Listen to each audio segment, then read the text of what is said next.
പത്തനംതിട്ട സീരിയലിൻ്റെ വരാനിരിക്കുന്ന അപ്കമിങ് എപ്പിസോഡാണ് കേട്ടോ പറയുന്നത്. നവീൻ നന്ദുവിൻ്റെ വീട്ടിലേക്ക് വരികയാണ് കേട്ടോ. അവിടെ നന്ദുവിൻ്റെ അച്ഛനെയും അമ്മേനെയും കണ്ട് നവീൻ സംസാരിക്കുകയാണ്. അതെ, നന്ദുവിനോടുള്ള തൻ്റെ ഇഷ്ടം അച്ഛനോടും അമ്മയോടും തുറന്ന് പറയുകയാണ് കേട്ടോ. അവർ കേട്ടപാടെ തന്നെ നന്ദുവിൻ്റെ അമ്മയ്ക്കാണെങ്കിൽ ഒത്തിരി സന്തോഷം തോന്നുകയാണ്. ഉടനെ തന്നെ അമ്മ സമ്മതം മൂളുന്നുമുണ്ട്. നവീൻ മോനെ പോലെയുള്ള ഒരു മോനെ ഞങ്ങൾക്ക് കിട്ടുക എന്നുള്ളത് ഞങ്ങൾ ചെയ്ത പുണ്യമാണ്. ഞങ്ങൾക്ക് മോനെ ആദ്യം കണ്ടപ്പോൾ തന്നെ ഞങ്ങൾക്ക് ഇഷ്ടമാണ്. അത് മാത്രമല്ല, മോന് നല്ല ജോലിയുണ്ട്, അവൾക്കും നല്ല ജോലിയുണ്ട്, ഒരു വക്കീലും ഒരു പോലീസുകാരിയും. ആഹാ, എന്ത് നല്ല ചേർച്ചയാണ് നന്ദുവിൻ്റെ അമ്മ പറയാൻ കേട്ടോ.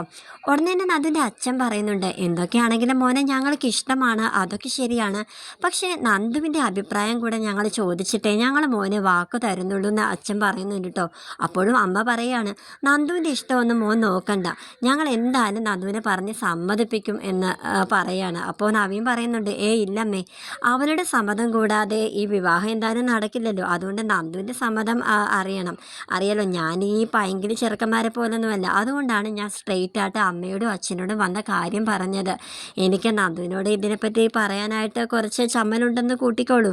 അതുപോലെ ഞങ്ങൾ ഫ്രണ്ട്സ് അല്ലേ, അവളെ ഇനി ഇങ്ങനെ പറയുമ്പോഴത്തേക്കും അവളെ തെറ്റിദ്ധരിച്ചാലോ. അതുകൊണ്ടാണ് ഞാൻ നിങ്ങളോട് വന്ന് ഈ കാര്യത്തെപ്പറ്റി സംസാരിക്കാമെന്ന് വിചാരിച്ചത്.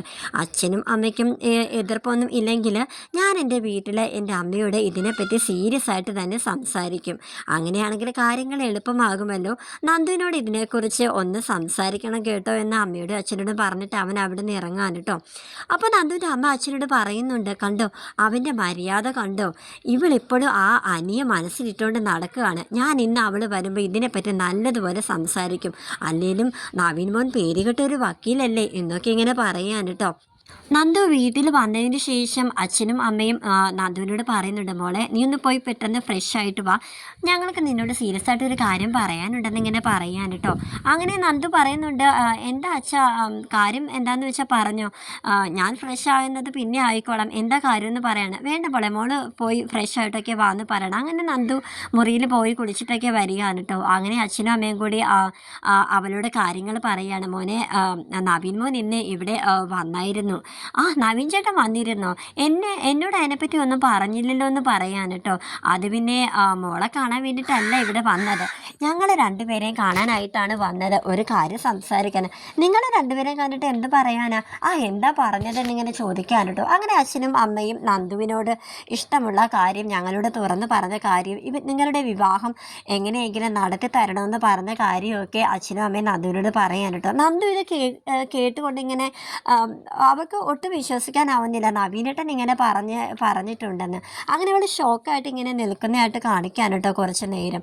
അപ്പോൾ അച്ഛനമ്മയും ചോദിക്കുന്നുണ്ട്, നീ എന്താ മോളെ ഒന്നും മിണ്ടാത്തത് എന്ന് ഇങ്ങനെ ചോദിക്കാൻ കേട്ടോ. പക്ഷെ അവൾ മുറിയിലേക്ക് പെട്ടെന്ന് തന്നെ പോവുകയാണ്.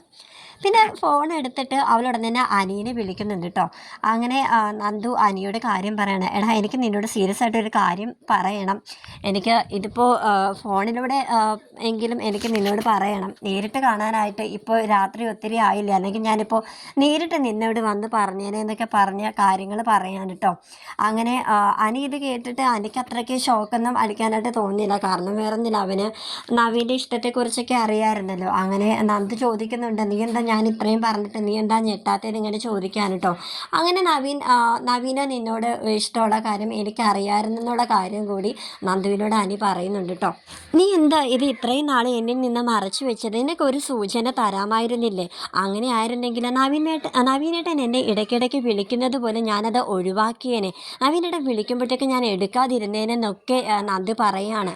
ചിലപ്പോൾ നവീനേട്ടൻ വിചാരിച്ചു വെച്ചിരിക്കുകയാണെങ്കിലോ എനിക്ക് നവീനേട്ടനോട് ചെറുതായിട്ടെങ്കിലും ഒരു ഇഷ്ടം ഉണ്ടെന്ന്. നമ്മുടെ കാര്യം നവീനേട്ടന് അറിയില്ലല്ലോ. അല്ലെങ്കിൽ നിന്നോട് ഈ കാര്യം തുറന്ന് പറഞ്ഞ ആ ഒരു നിമിഷം തന്നെ നമ്മൾ തമ്മിൽ സ്നേഹത്തിലാണെന്നുള്ള കാര്യം നീ നവീനേട്ടനോട് പറയണമായിരുന്നു എന്ന് നന്ദു അനിയോട് പറഞ്ഞിങ്ങനെ കുറ്റപ്പെടുത്തുന്നുണ്ട് കേട്ടോ. അപ്പോൾ അനി പറയുന്നുണ്ട്, എനിക്ക് ആ ഒരു സമയത്ത് അവൻ എന്നോട് അത്രയ്ക്ക് സീരിയസ് ആയിട്ട് നിന്നെ വളരെയധികം ഇഷ്ടമുള്ള രീതിയിലാണ് അവൻ എന്നോട് സംസാരിച്ചത്. എങ്ങനെയെങ്കിലും ഒന്ന് സെറ്റാക്കി തരണമെന്നൊക്കെ അവൻ പറഞ്ഞത്. ആ ഒരു നിമിഷത്തിൽ നമ്മൾ തമ്മിൽ ഇഷ്ടമാണെന്നുള്ള കാര്യം എനിക്ക് അവനോട് പറയണമെന്ന് തോന്നിയില്ല. പറ്റിയില്ല, അല്ലെങ്കിൽ എനിക്കത് പറയാനായിട്ട് സാധിച്ചില്ല. അതും പറഞ്ഞ് നീ എന്നെ കുറ്റപ്പെടുത്തല്ലേ നന്ദു എന്നിങ്ങനെ പറയാണ്. ഇനിയിപ്പോൾ അതിനെപ്പറ്റി ഒന്നും പറഞ്ഞിട്ട് കാര്യമില്ല. നീ എങ്ങനെയെങ്കിലും ഇനി നാളെ തന്നെ നവീനേട്ടനെ നേരിട്ട് കണ്ടിട്ട് നമ്മൾ തമ്മിൽ നല്ല സ്നേഹത്തിലാണെന്നുള്ള കാര്യം നീ നവീനേട്ടനോട് പറയണം. ദാ ഇവിടെ വന്നിപ്പോൾ അച്ഛനോടും അമ്മയോടും പറഞ്ഞപ്പോൾ മുതൽ അച്ഛനും അമ്മയും നല്ല ഹാപ്പി ആയിട്ട് ഇരിക്കുകയാണ്. അമ്മയുടെ സ്വഭാവം നിനക്കറിയാലോ, നവീനേട്ടനെ ഇപ്പോൾ ഭയങ്കരമായിട്ട് പൊക്കി വെച്ചിരിക്കുകയാണെന്നൊക്കെ നന്ദു അനിയോട് പറയാൻ കേട്ടോ. അങ്ങനെ അനി പറയുന്നുണ്ട്, ഞാൻ നാളെ തന്നെ നവീനെ കണ്ടിട്ട് നമ്മുടെ ഈ ഒരു കാര്യം പറയാം അവനോട്, എല്ലാം ഞാൻ സോൾവ് ആക്കി തരാമെന്നൊക്കെ പറഞ്ഞ് അനി ഇങ്ങനെ ഫോൺ കട്ട് ചെയ്യാൻ കേട്ടോ. വളരെ ടെൻഷൻ അടിച്ചിരിക്കുകയാണ് നന്ദു അനി ഇപ്പോൾ.